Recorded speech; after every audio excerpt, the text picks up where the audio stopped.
Hey there, my name is Jeff Miller. I am author of the book Old Man's Strength. It is a book about aging well, and you can find it on Amazon. There is a link below. I think you'll enjoy it. I'm spending each week talking about one chapter of the book. We're almost at the end, and this is chapter 9. The title of this chapter is I Do Not Need Anything to Change to Be Content. And that's a little bit of a strange idea to talk about today. It's New Year's Eve 2025, so we're thinking about changing New Year's resolutions, what can be different. And what I'm saying today is maybe we need to think about that not as much and think about contentedness instead. As we grow older, it's really valuable to become content. And so, in the first half of our life, as we're younger, we tend to really seek to have what we love. But as we age in wisdom and we grow in wisdom, we can go through a change to instead love what we have. And there's a big difference in those two things.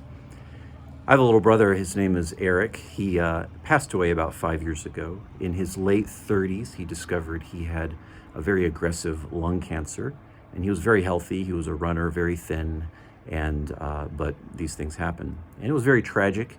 As he went through a number of years, 8 years, he lived with the cancer as he fought it very bravely. And I was with him, went to his chemotherapies, his surgeries, his radiation appointments, till the very end. We spent a lot of time together. He was one of my best friends, and watched him go through that. And we were having burritos one day toward the end, probably in the last year.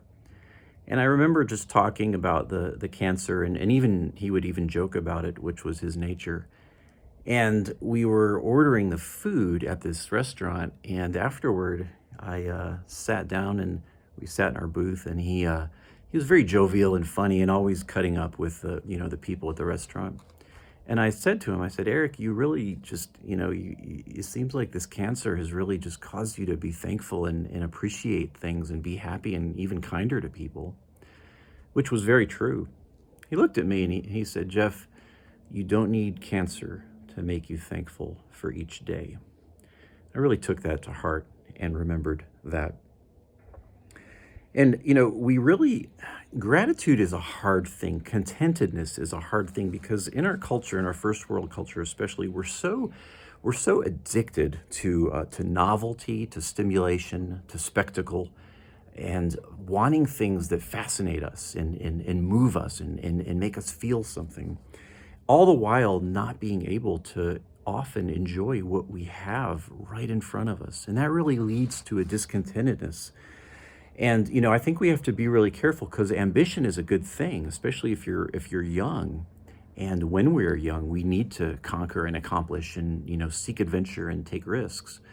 But we can really quickly become addicted to that and addicted to accomplishment, and that really kills contentedness and gratitude in us. And kind of the thing that's a little scary about contentedness is we can become complacent. So kind of keeping those things in tension really is a struggle. But I think that in life, as we age, and that's part of what this chapter is about, we can really learn to rather than curse what isn't. I have to change this. I have to find a new this, a new partner, a new person, a new car, a new job, a new adventure. Rather than curse what isn't, we can learn to celebrate what is and be content with it. And I found in my life that the richest parts of my life are when I'm able to celebrate all the wonders that are all around me. And those things are simple things. It's not a great car or a great trip. It just has to do with seeing moss on a tree or enjoying good coffee or hearing a beautiful person, beautiful person's voice. And those simple things seem to bring me the most pleasure. And, it goes back to that I remember one time I saw this on a wall of a place I was shopping. It just was there, this quote. And it said, I cried because I had no shoes until I met a man that had no feet. And so becoming content and realizing that there is so much beauty and wonder around me to be celebrated. And maybe if I could just stay and live in that, it would do my soul well. I want to end with a quote from one of my favorite books, Robinson Crusoe. It's a book about man stuck on an island, and this is in chapter 9. And but it's really a book about learning to be thankful. And he says this: with these reflections, I worked my mind up even to a sincere thankfulness for my condition, that I, who was yet a living man, ought not to complain, seeing I had not the due punishment of my sins, that I ought never more to repine at my condition, but to rejoice and give daily thanks, which nothing